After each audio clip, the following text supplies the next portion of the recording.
The 15-Point Plan is part of the Win, Make, Give podcast network.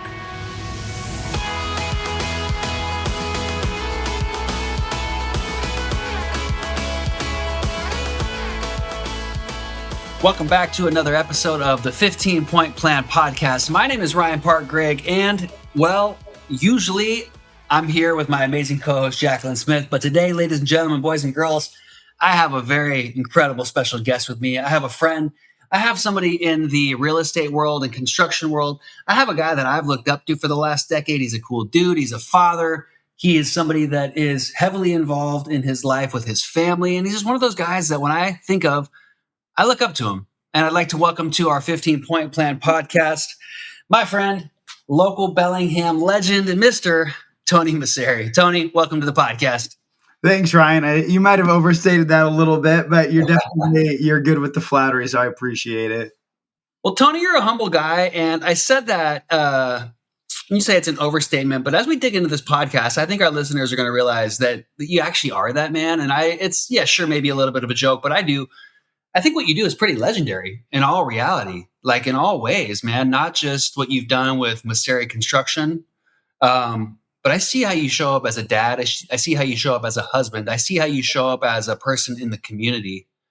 It's pretty legendary, man. So be humble, and I appreciate that. But I think our listeners would agree with me that what you've done and what you continue to do is pretty epic. So I gave a little bit of intro. You're here in Bellingham. You've been in the construction world. You do a lot of other cool things. But Tony, tell the listeners a little bit about yourself.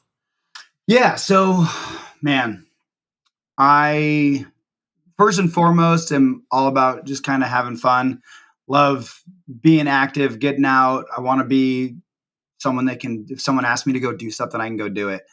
I spent a lot of my life in the construction world, but after college, essentially 20 years in, not exactly the same role. Went from, doing different things to running the company and that sort of thing. And that just ended. It was a family company, and my brother is carrying it on, and that was a great transition. And as of the January 1st, 2026, I stepped aside from that so I could just pursue a life of just doing things I'm passionate about. And I've been laying the foundation for that, I feel like, since I was 15 years old, but really since my early 20s when I bought my first piece of real estate and just had different businesses and side hustles and started pursuing some other things like coaching. Ryan and I know each other from that world, both coaching youth and doing some business and real estate type coaching, writing, started my own podcast a little over a year ago that Ryan was on. And so just started laying this foundation for these things so that it wasn't just like I was walking away from something and saying, okay, what do? I was creating this world that I started doing so much of these other things. It finally got to the point where I said, you know what, I want to just make these other things my full-time things, full-time, part-time things. I have a lot of different passions. Well, and what I love about that, Tony, is like you've taken these things that you love and you've turned them not just into a passion, but as possible streams of income, as ways to live your life. Like you really have done a life by design. And that's something I think everybody should aspire to be like, is like, we're not just going and, okay, I'm going to get a degree and then I'm going to go work my 9 to 5 because I need to make some money. But no, you're the type of guy. And I noticed this right in the beginning, and I'm going to tell the listeners how we met, because that's a funny story. I'm like, man, this guy like does cool stuff and he's like making money doing it. So I started real estate 11 years ago. You were one of the first people that I met, and your name, right? Moceri Construction. It's a known name here in Bellingham. You guys been around for a while. You do really cool builds and construction projects. And I knew that name coming into real estate. And I remember I take a client to go see a house, and you're standing out front, and we were in and out of that house in maybe 2 minutes. It was so fast. I'm like, well, those people are not buying that house. And this was just like a flip that we were doing. It wasn't something we had built. We just went in and did a little bit of work on it. Yeah, it was a flip. And it was actually, so I don't know if you know this, Tony, but that was maybe like within a year of me starting real estate. I actually lived right down the street from that house, and I didn't own that house. I was renting. Okay, but yeah, you told me, you said, this is my neighborhood. I'll Yeah. find you a buyer. So like 10 years ago, I just gotten into real estate. I didn't own any real estate. I was renting a house right down the street. I took a client over there, and the house just, frankly, didn't smell all that great. And the client had a very strong sense of smell. We walked in and out. He said, "It smells terrible in there." He said, "What'd your client think?" I said, "I don't think it's the right one for him." And you just said something like, "Well, maybe you can find me somebody else." But what I loved in that moment, Tony, was like your energy and your attitude. It was like, I'm thinking, wait, this guy just like bought this house and now he's selling this house. How does this work? And then the more I learned about you, you were doing like that at a high level. You were buying and selling real estate, but there was no stress on you at that moment. I never told you that. Like, you weren't like, "Hey, is this buyer going to buy it? I really need to sell it." It was just like, "Yeah, got this place. If it's going to work, cool. If it's not, cool." And I noticed a sense of no stress. And one of the big goals with the 15-point plan is like, we want to have the most energy possible and the least amount of stress possible by doing all these things. So, as we segue, Tony, why or how back then, and to pivot to now, 10 years later, how do you do all that? How do you buy a property, flip a property, do construction, manage a family, do all that, but then show up without that much stress? What's your morning routine look like? And how do the things from the 15-point plan that you've learned a little bit about send you out into the world with less stress and more energy to do all these things that you're doing?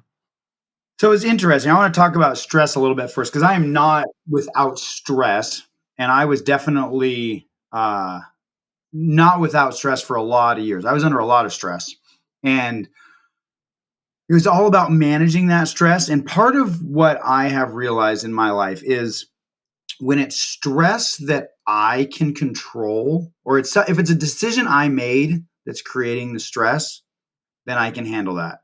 If it's Mm. something that somebody else is doing to me, um, I have a much harder time with that stress. And that's kind of you could go a long ways on that topic probably. But as far as my routine goes to manage stress, and I will say that I'm under the least amount of stress now as I have been in a long, long time. My wife even made the comment that I'm back to being the person that she married, which is great because I was under a lot of stress for a lot of years. We were doing Yeah. really high end houses. You've got a lot of people owing you a lot of money, big team. We had 40 people at one point. And so there's a lot of moving, and these are like really high end. So there is definitely stress attached to that. But my thing is I wake up, and generally I wake up and work out. Sometimes I wake up and write, and then I work out. Sometimes I wake up and I'll read, and then I'll work out. Kind of a funny little anecdote. We were my in-laws are moving somebody. They have like a mother-in-law suite, and so they're out of town, so we went over to clean out some stuff. And last night, so we went over there yesterday and we're moving some stuff up to their shop. 1:00 in the morning, I wake up to use the bathroom, and my wife goes, "Did you shut the shop door?" And I go, "No. Did you?" She goes, "No." So at 1:00 in the morning, I run to my car and I drive the 10 minutes to my in-laws' house. Doors wide open, lights on. So this morning I woke up, took my puppy on a walk, read, but then I did, after I kind of got my body going, then I did work out, and it wasn't the best workout I've ever had, but I still got moving. So I'm not a coffee drinker. I'll drink it occasionally, but I don't really do caffeine. I'm a pretty hyper guy as it is. Huh. So I wake up and I exercise. And to me, that is the most important thing for me, for my stress level, my mood, my energy, all those things come from working out. And then that's kind of like, I don't even know I was going to do an analogy with batteries, but I don't know if I quite have it. But so I have, right. So that's like the amount of energy that can come out of the battery, right? So whether you got your A, B, C, triple A, whatever, right? So like if I work out and now that battery, maybe it's a D battery, right? And I can get a bunch of power out.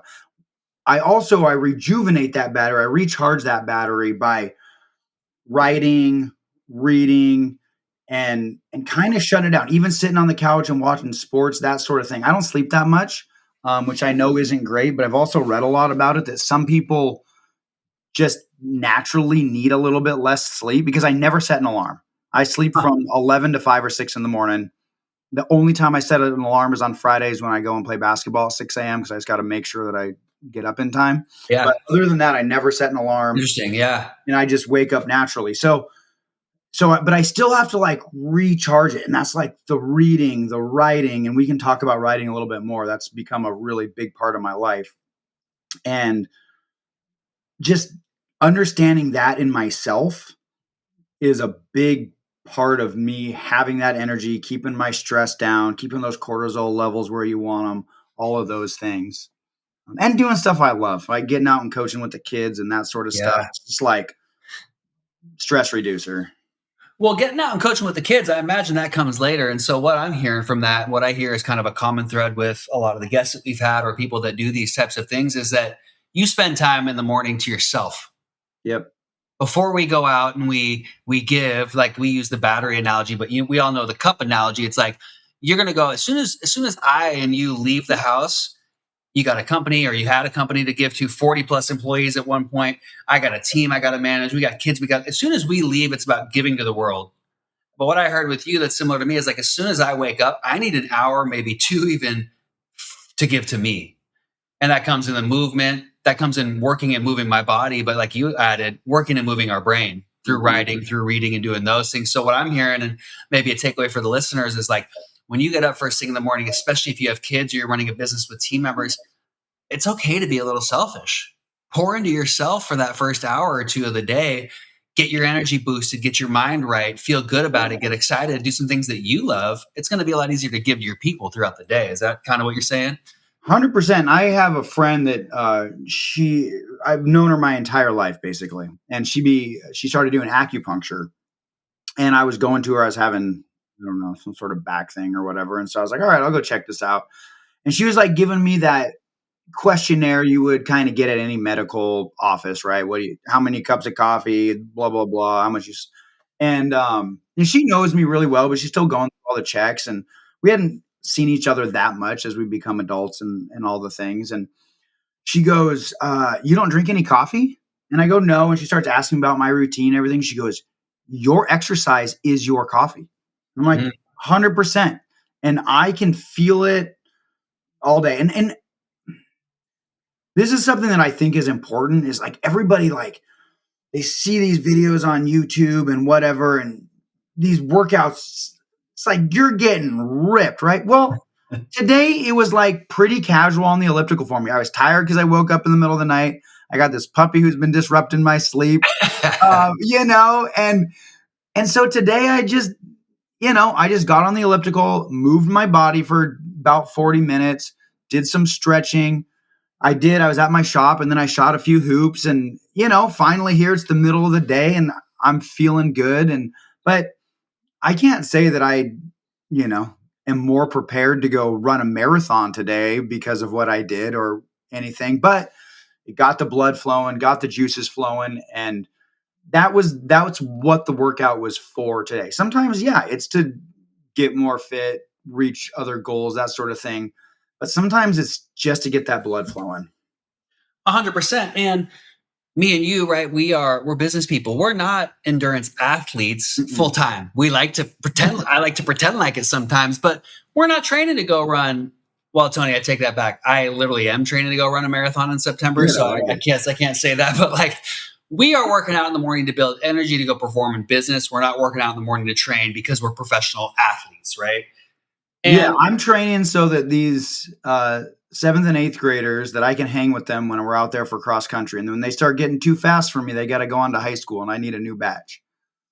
Let's talk about that because I love that. So, coaching, dude, when I was as you know, I used to be a DJ, and one of my mentors way back then, he just always told me, Ryan, if you want to stay young, you got to hang out with young artists. Like you got to be around the young kids. They're current on what's going on. And I look at you, and you were the coach for my amazing girlfriend Heather's sons, Zeth, not just team, Tony, championship, Mount Baker, 8th grade, relay team. And you guys even had a chance to like keep going. So tell us first of all, congratulations. Thank you. This was a really fun season. It was great. Boys and girls, they showed up. They showed up, man, and I get to witness this firsthand because I have Zeth, right? He's my girlfriend's son, and he's a heavy part of my life. I love the kid. I've seen this kid play all these sports, and I've seen him get in the track, and then I see him, and he's winning races, and I'm like, Tony's his coach.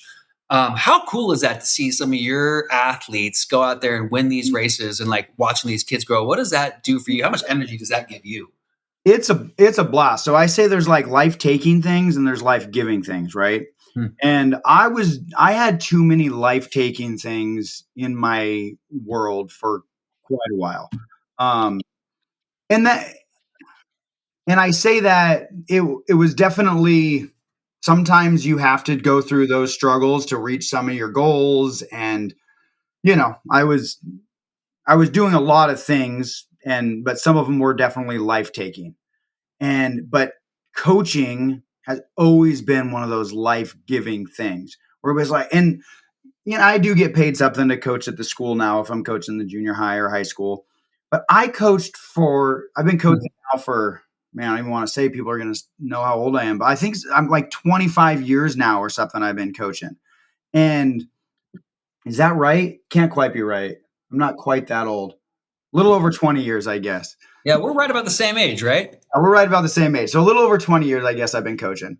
And I volunteered for so long, and I still do, but now it's my daughter's team, so I kind of don't count that as volunteering anymore. But I volunteered for so long, and everyone's like, oh, thank you. Parents, we coach these groups of kids for like years. As they'd go up, we'd kind of rise up with them. And the parents would thank us and maybe get us like a gift card or whatever. And they were so appreciative. But selfishly, whatever was happening in my day, whatever had happened beforehand, you get into that gym with these kids or out on the track with these kids, and I'm getting as much as they're getting. Some days I'm getting a lot more, right? Like, Yeah. they're just goofing off, having a good time, and they're like picking me up.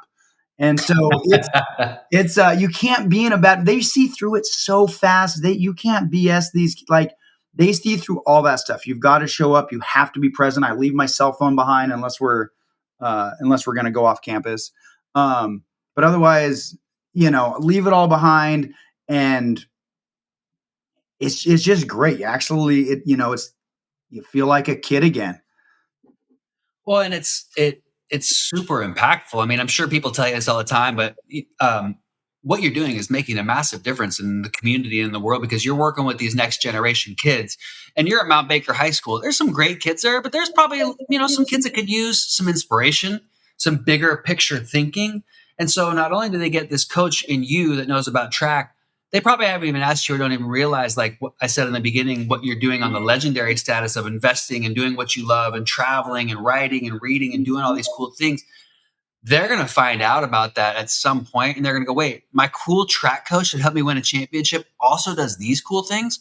I want to be like that. So you're massively inspiring these kids, man. Well, I appreciate that. One of the most flattering moments I had was, and I was not I don't know if we're going to talk how much about writing or whatever, but I was not like this superstar student.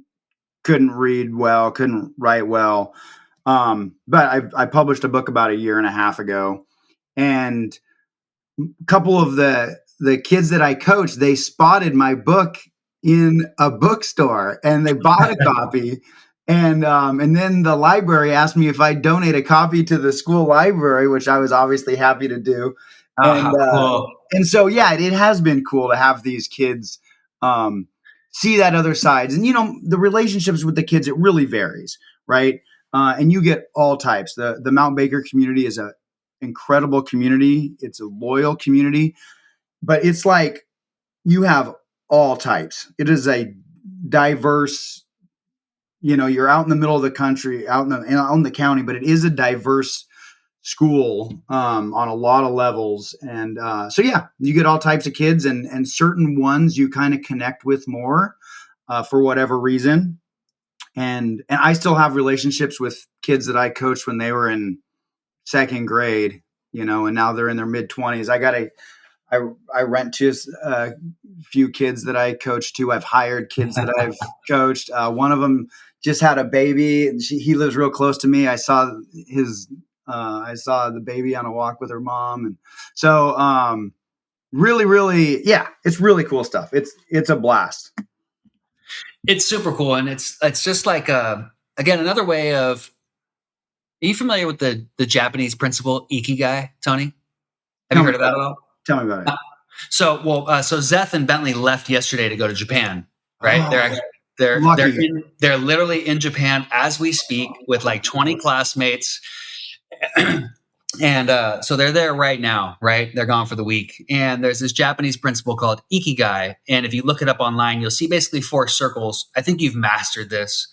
The Japanese talk about this principle because it's 4 things, right? And I'll try to get them all dialed. It's find what the world needs, find what you love to do, find what makes a difference, and then find out how you can do all 3 of those and get paid. And you'll never work a day in your life because you're doing what you love. You're doing what makes an impact in the community.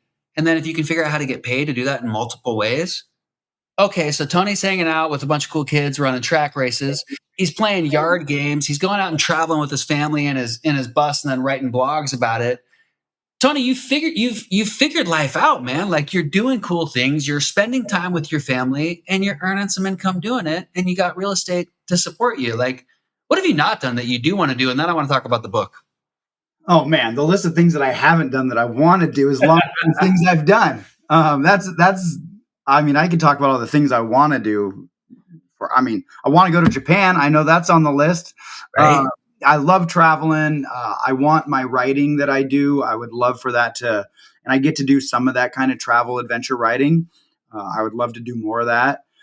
I've got some yard game stuff that I want to do. Might be doing some more stuff with Yard Game Nation. I've got some prototypes of games that but the list is so long, and so I can't do all of the things all at once. And trust me, I've tried. But then then I have a hard time finishing things, and I do like to finish things, and so prioritizing getting certain things to completion. And some things have to get done. Got to get my houses rented. Got to write the leases. Got to hit my deadlines on the articles I write. Got to show up to practice. I don't miss any of my daughter's things. Got to work out in the morning. So I have like my non-negotiables. And then once the non-negotiables are done, I have my other projects, the Drip Trickle Flow Flood book, which is the podcast. And we're working on the book. And I have another book I'm working on. And so it's all about prioritizing what I want to do the most. I've got stacks of books I want to read, and I want to live forever so I can do all the things. But what I want to say is I appreciate what you say, and I have very intentionally designed my world to get to do what I want to do, and pursue these passions. I will say it was not easy. I made tons of sacrifices, lived well below my means, was the last time I only had one job, I was 20. I've always had multiple things going on, doing all the things. Was that the last time that someone gave you a paycheck and you didn't have to get your own paycheck? No, I get paychecks. Like the school pays me. Okay, true. But like an hourly, like when was the last time you did like an hourly job where you got the paycheck at the end of 2 weeks? Ever? Yeah. But yeah, that was the last time I only had one job. I was working part-time at the Boys and Girls Club while I was in college. And so I'd work construction all summer. And then that would kind of tuition was cheaper back then, but I was able to I could cover my tuition by working in the summers. And then I would work during the school year part-time to pay for my living expenses. And I had 3 other roommates in a 3-bedroom house, and people living on bunk beds in the living room, and just doing all the things, yeah. So that's a whole nother podcast, those days. But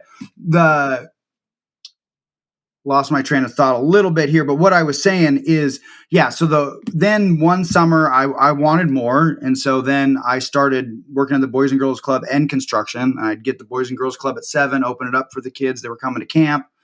I'd leave at noon, eat lunch on the road, go work construction till 5. Then I started helping people with their rentals, which I don't have my real estate license, so I probably wasn't, let's call that a gray area. Yeah, that's okay. And then I started supervising foreign exchange students. And then, I've had all sorts of different like side hustles, and all my sole goal was I would save, down payment on a rental. Save, down payment on a rental. And I didn't know about all the things. I didn't know about hard money lenders. I didn't know about all the stuff. And so this was the way I knew how to do it. And so I was just repeating. And I've learned a lot since I was 20 about investing in houses. But back then, that's the only thing I knew how to do, was just to work, save, down payment, and just rinse and repeat. And so yeah, that's that's so pause, Tony, because like I'm curious. So how did that pan out for you? You did that for a while. I mean, it was great. Here's the deal. We gotta go, because you say that like it's just kind of normal, when most of us growing up would work, spend, save what was left. But you're like, no, I would just work. I would work enough, then I would save for a down payment, then I'd buy a rental. And you kind of just casually said that. Well, fast forward now, how'd that work out a couple of decades later? And what? It worked out great. There's a country song called "Buy Dirt," and they nailed it. They nailed it. Buy dirt. There, or maybe some SpaceX stocks, because they're going to go take Mars over. But it really good. And just real quick, I don't know. I'm assuming you have some investor listeners, but the reality is, if you can buy a house for 20% down, and that a house is appreciating at 5% a year, well, now you're making 20%, 25% on your money, plus they're paying your mortgage for you. So you're getting a house for 20% of the price at that day. And I didn't hit home runs. I was hitting singles. I remember you saying that actually when we first met. Yeah. Over and over and over again. Do you get a hold of the ball a couple every once in a while and get a double, triple, maybe occasionally a home run? Yeah. If you do it enough, Ichiro, that guy hit singles. He hit singles, right? But every once in a while, that thing would get out of the park. So you do it enough, and you can look for those bigger things. But I still, even today, I'm all about the singles. No matter. Agreed, man. And you're right. This podcast, I'm a real estate business professional. That's what I and Jacqueline do. But we talk about health and wellness to fuel that. So 100% investors and our young listeners out there, just get to work, save that first down payment on that house. Save that first down payment. I brought this up with the Western Washington University Financial Club. I do it every time. I speak a couple times a year up there. And there's always the kids up there that question investing in real estate versus investing in the stock market. And that's what gets them every time, right? I can put 20%. I can put, I don't know, let's say 50 grand into the stock market and I get a return on 50 grand. Or I can put 50 grand down on a $500,000 asset, and now I'm getting a return on $500,000. Vastly different. You figure that out early, and you hit these singles and some doubles, and that stacked up over the last couple of decades. Leverage is an incredible thing. You can't discount it.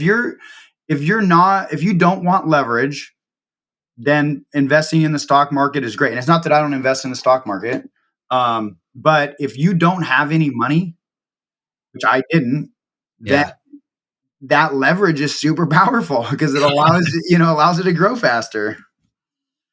I got two more questions for you, Tony, and I'm in no rush on time, but I got two more things that I'm super curious about. So I've gone from being a DJ to being in real estate and kind of changing my identity. I had to change my name even, right? Because when I was a DJ, I was DJ Ryan I, and that was my Facebook name. And all of a sudden I became a realtor, and I was like, I have to put like my real name now. I literally rebranded myself. And then I changed to Ryan Greigg. People were curious, why did I add my middle name? Well, because I felt like I hit a point of sales in my real estate career. I stopped wearing a tie after 100 sales. I changed how I showed up a little bit. I changed my professionalism. I have learned the value of a good rebirth in life, Tony. You spent a lot of your life in Moceri construction, which has been profitable. It's been beneficial for family. But it's also been pretty stressful. 40 employees at once. How much of a rebirth is this for you right now? And has it been more challenging than good? Tell me a little bit about the Tony Moceri rebirth that's going on by leaving what you did over the last couple of decades with construction with the family. I mean, honestly, it's been great. And everybody says, pursue your passions, pursue your passions, and everything will figure out. I was honestly scared. I was always scared that I'd run out of money. That was always like my fear. I wouldn't have money, got to support my family. And so, I was operating out of a sense of fear and a desire to be able to do whatever I wanted. That drove me and made me get educated. It did both those things, and but it's been great. I mean, I have just the cognitive resources, and the last few years at Moceri Construction were fantastic. I didn't leave mad. There were times where I was mad and I wanted to leave mad. There were some horrible times. That's just business, right? Like it is not all sunshine and roses, and it can be hard, and it can be really, really stressful. But that's not why I left, which is great. It was fantastic. Me and my brother were doing really, really well. We talked about a lot of different options for the future of Moceri Construction, and he loves construction. Went to school for sustainable building, really loves it. Still likes getting his hands dirty. He's out there loving it. I liked it when I was out in the field. It was super fun. I even liked it when I was managing projects, and I had some great customers, great team members, learned a ton. It was a successful business. All of those things allowed us, to save and invest and do that stuff. But construction chose me. I didn't choose it. I happened to be good at, helping, being a part of that business with my brother, and my dad was a part of it before that. And so, but it didn't choose me. And now, or it chose me. I didn't choose it. And now I'm doing stuff that I choose. And it's crazy. I never have a day where I get through all the things that I want to do. And I look back and I go, oh man, I really read today. I didn't read as much as I wanted. I didn't write as much today. Whatever it is. And it's because I'm busy doing things that are great. And sometimes that's entering stuff into QuickBooks, which I don't mind. It's kind of therapeutic for me, actually. Everybody's like, why don't you hire somebody to do that? I'm like, I like it, And so it helps me understand my business and the real estate side of things. And so it's been really good. And I think I'm healthier. I haven't checked my blood pressure, but I've had high blood pressure in the past. I can feel that it's lower. Yeah. And my wife made the comment that I've historically been a pretty easygoing guy. And for a lot of years there, I wasn't. My fuse was pretty short, and it was just, when that stress never goes all the way away, right. Your body can't fully recover, and it doesn't understand the different types of stresses your body, right? And so anyways, it's been great. And I don't even know yet really all that I'm gonna do. I really like writing. I'm really enjoying the podcast. I got a great co-host in Melissa. She's super smart, super rad. So that's been really fun.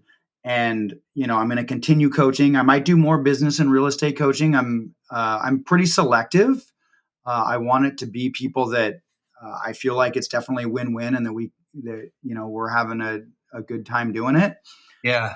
And then I don't know. I'm open to ideas and opportunities, and this is the first time in my life where I've ever really been able to say it's Tony and I'm available to do whatever. Because it used to be like, oh, I'm into that, and they'd be like, yeah, but what about Moceri Construction? I'm like, oh yeah, you're right. And it wasn't that I couldn't do other things, but I felt like I was doing a disservice to Moceri Construction if I was overcommitting in some other way and not being perceived as all in. Yeah.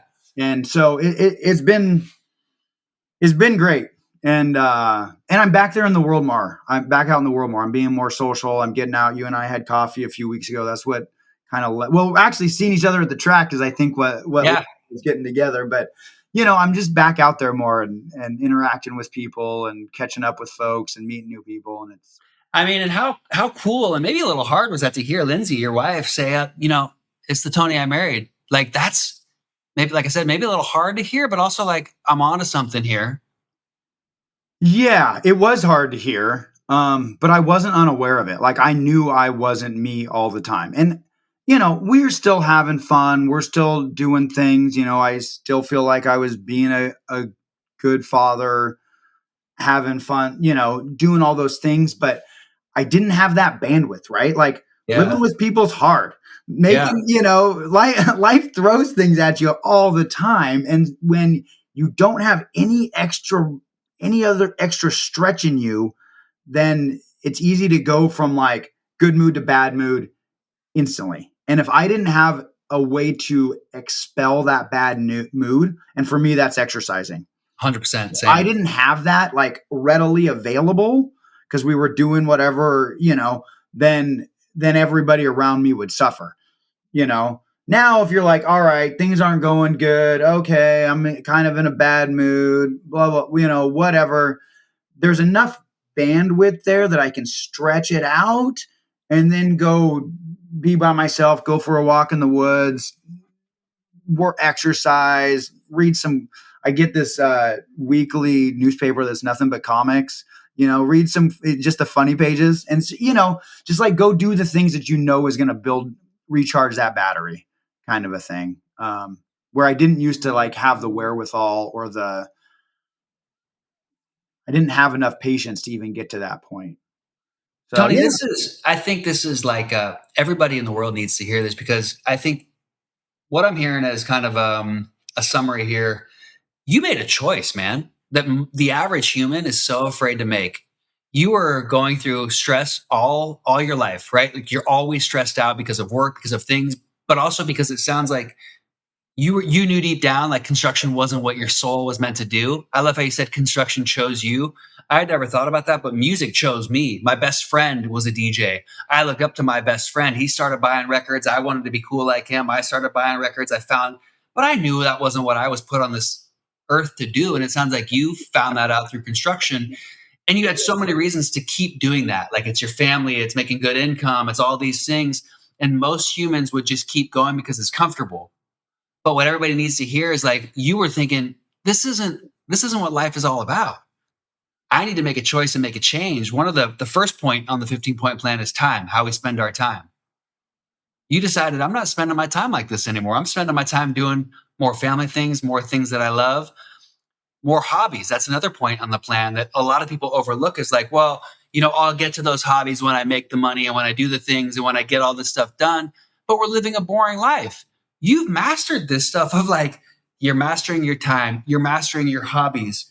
You made a conscious choice to decide freedom and family over pursuing something that wasn't really giving you joy like it could anymore. So why keep doing that? I think our listeners should take that and question their life and say, is what I'm doing giving me joy? Is it my purpose for being here?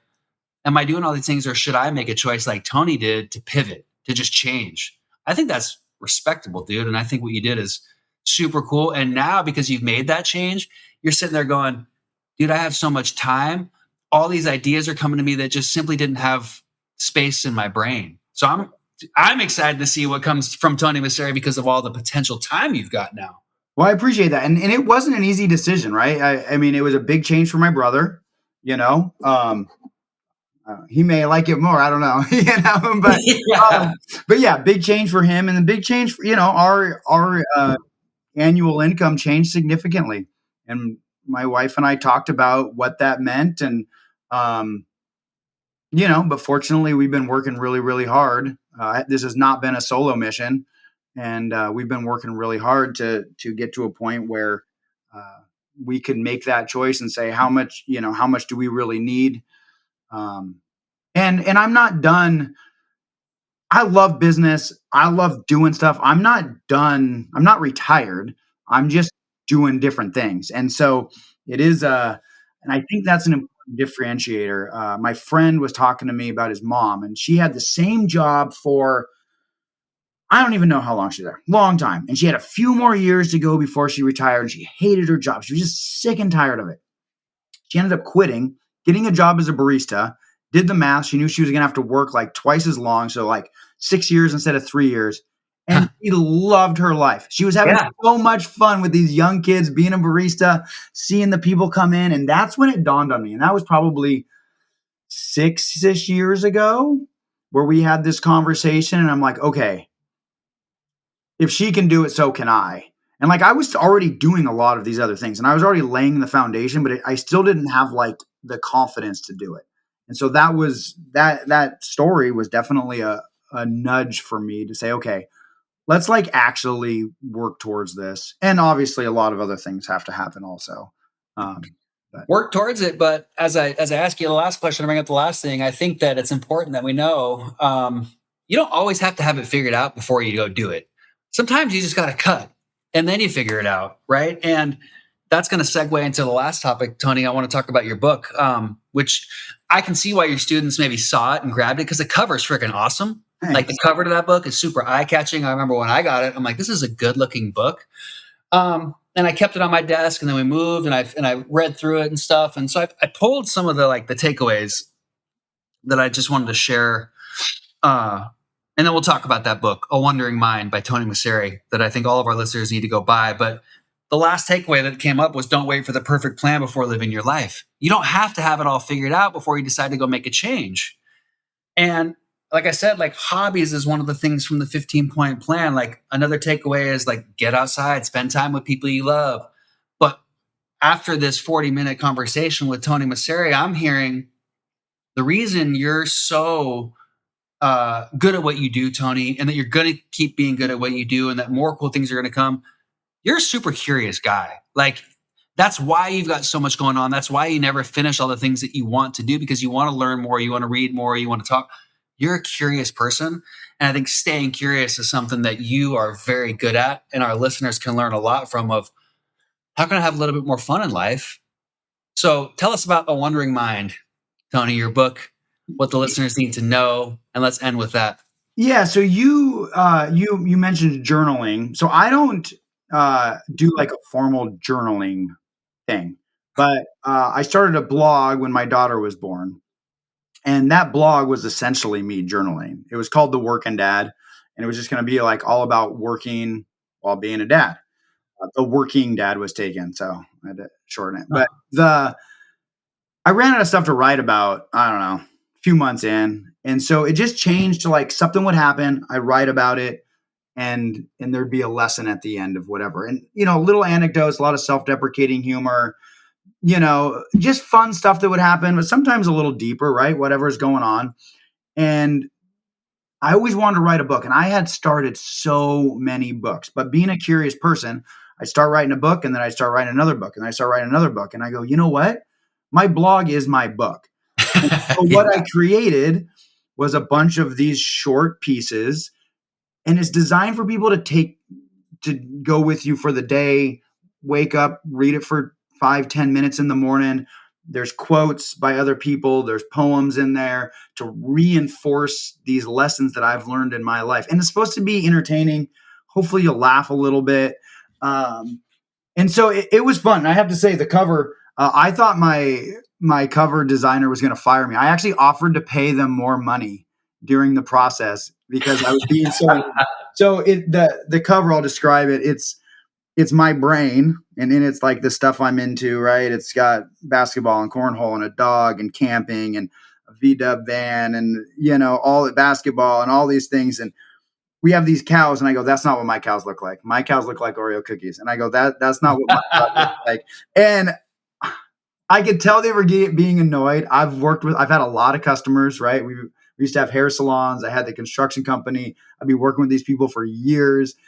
And I know what it's like to be I don't even want to say difficult customer, but a customer that knows what they want and what that means for the person providing the service. And I was feeling bad. And Eric, great guy, said, nope, this is the deal. I'm going to finish it. I think he's pivoting his business a little bit. Maybe like me took so much time, right? But he was rad. We still have a great relationship, and we're going to continue to work together. So that's the book. And I'm not Aldo Leopold. I'm not John Steinbeck. I love those guys. I've learned to love those guys. I had a fantastic English teacher who gets a lot of praise in this book.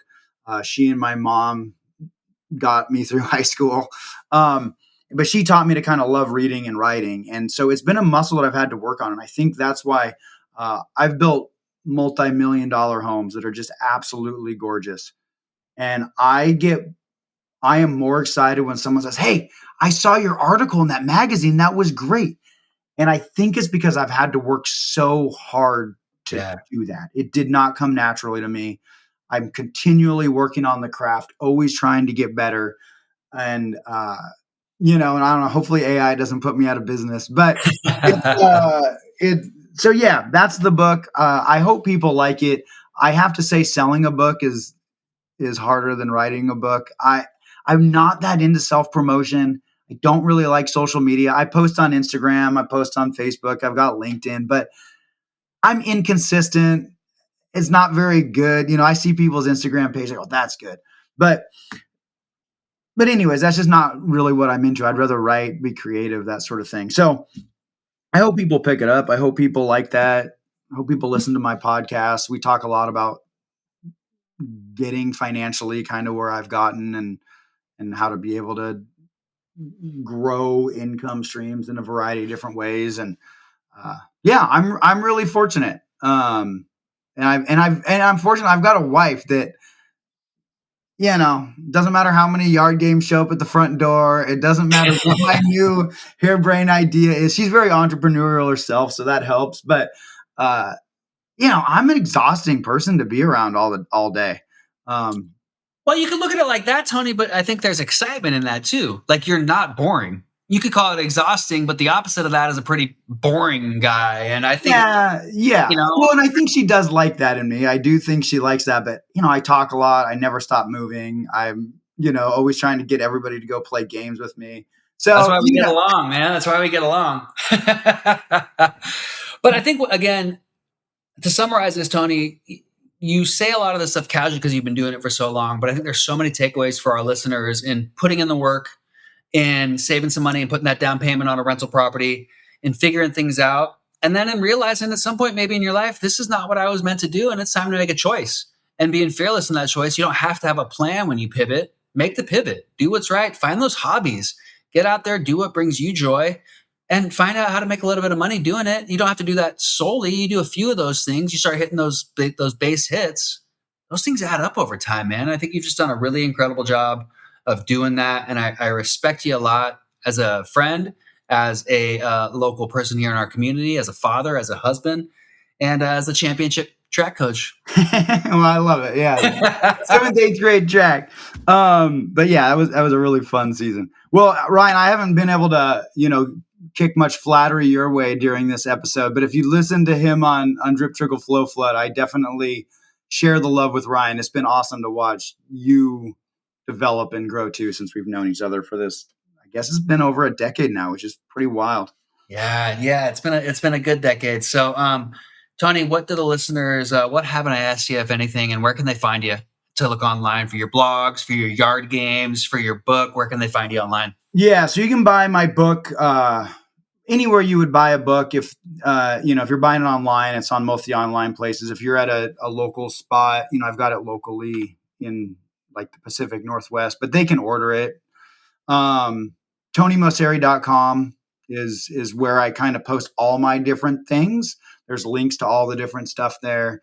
YardGameNation.com is right now it's pretty stagnant. I haven't been doing much with it. I've been doing other things, but there's like 40-ish games up there right now. I've got another 60 to add, and it's the rules, and the history, and I just love the creativity of yard games and what they do with people. Bringing people together and getting them active. My daughter almost smoked me at this game the other day. I had to come through in the clutch. I was nervous, and which was awesome. And and then I'm on Instagram at Tony Moceri, LinkedIn, Tony Moceri. I don't tweet. I think I have a TikTok account, but I don't do that. So yeah. If they search your name, it'll come up. Tony Moceri, TonyMoceri, correct? That's it. And I would say the one thing I've heard you talk about so much, and we haven't really talked about this, but all of what we've been talking about, it boils down to creating habits. And that's financially, that's being active, that's doing things that lower your stress, that's your hobbies, all those things, that's being with your family. Just create good habits and repeat. And at some point, those habits, you can't not do them. I mean, when I wake up, I can't not do those things because I've been doing these things for so long. Right. And if they're good habits, I mean, you don't want the bad habits because I've got some of those too. But if you got those good habits, one of the pieces in my book is called 1% Infinity. And that's really what I think, right? It's kind of along the lines with the hidden singles, 1% better every single day. That's 1% healthier, 1%, I guess wealthier, 1% happier with your family, whatever you want to put behind it. Just create those habits and do them. A little growth every day. Find the habits that make you better in life, that reduce your stress, that give you more energy. Stay curious. Tony, thank you so much for joining this 15-Point Plan podcast. Again, this is Tony Moceri. Go check him online. Go grab his book, A Wondering Mind. And don't forget, you can check all of our previous episodes at winmakegive.com. Bye, everyone.